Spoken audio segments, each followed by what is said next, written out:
Hello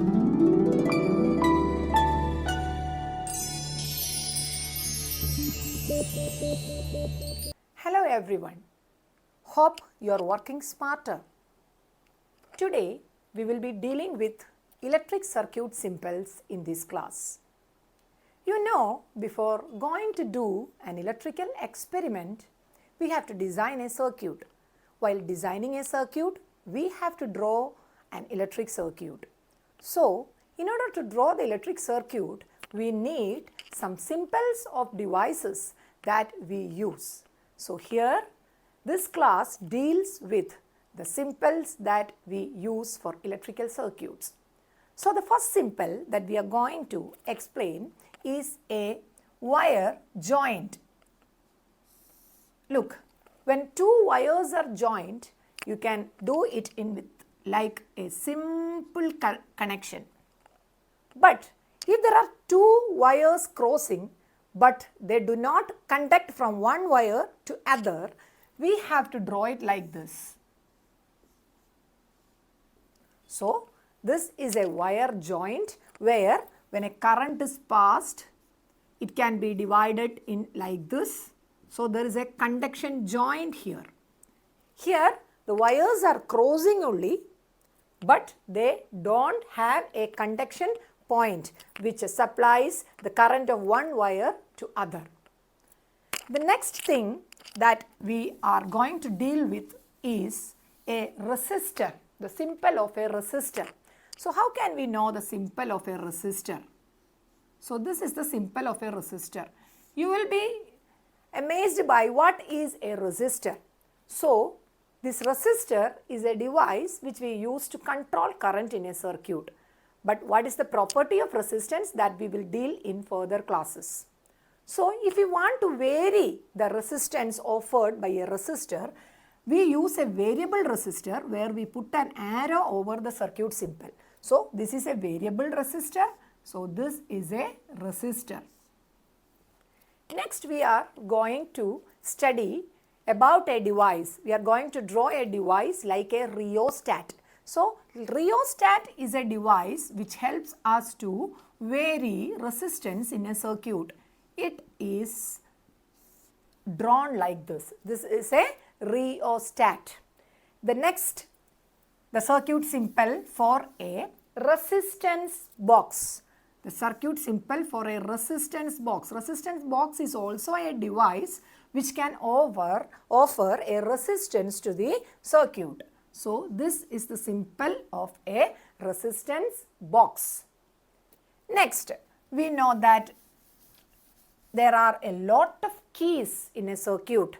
So, if we have to draw a key, it should be marked like this. So, this is an open key. This is an open key. So, when we want to close the key, we have to draw it like this and put a dot. So, this is an open key. This is a closed key. Next,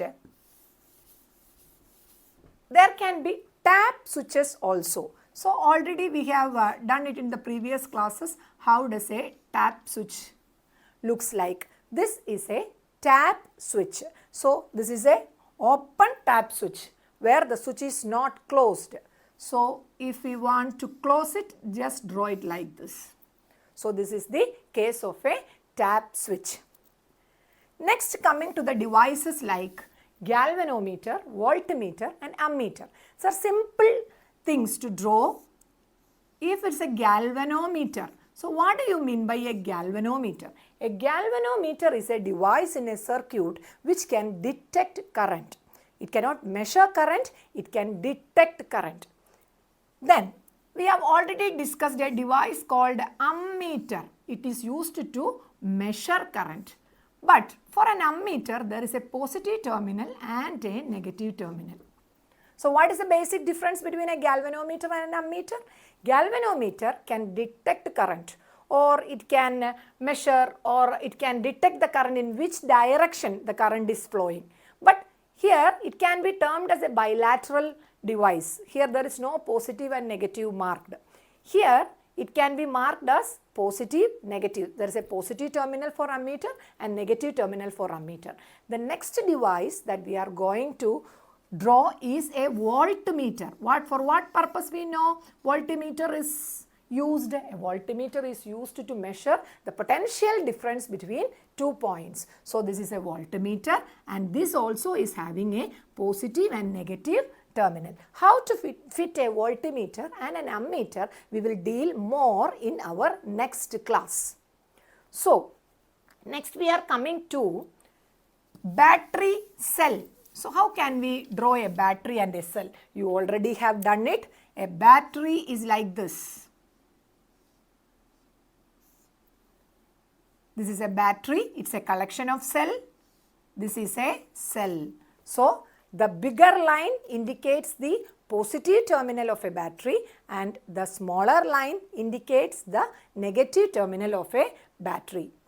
The next, one more device that we usually connect in a circuit is a bulb. So this is the circuit symbol of a bulb. So let us try to connect a circuit with some of these apparatus. Okay, so write down a question for you. The thing is that draw an electric circuit consisting of a voltmeter and ammeter with a bulb when the bulb is glowing. So what is the question? Draw an electric circuit with a battery, a voltmeter, an ammeter and a bulb where the bulb is glowing. So when the bulb is glowing, we know that the switch is on. We cannot use a switch which is not closed. So let us try. There is a circuit. For the bulb to glow, there should be a battery, right? There should be a switch and there should be an ammeter, voltmeter. As I have already told in your previous classes that an ammeter is connected in such a way that the positive terminal of the ammeter is facing towards the positive terminal of the battery. So there is a bulb glowing.